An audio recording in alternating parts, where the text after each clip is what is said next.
Ay, magandang hapon sa ating guys. So, nagpe-prep na tayo ng dinner natin tonight. So, ang ating dish tonight is a minced meat with broccoli.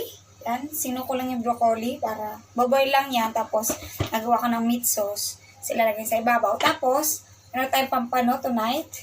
Then, steam lang natin. Ilalagyan natin ng fried garlic. So, mag-fry na ako ng garlic. Kasi ilalagyan natin yan on top. And then, we have chicken wings. And then, lalagyan ko yan ng potato. Parang ano yan, parang adobo style lang gagawin ko. Oops, sorry. So, mag-fry egg lang ako with tomato. Bumili pa si amo ko ng tomato.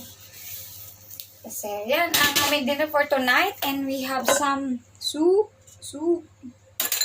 Yan, may soup tayo dyan. Ayan, nakita nyo ba? Soup. Yan lang, ay na ating dinner. Maagang dinner.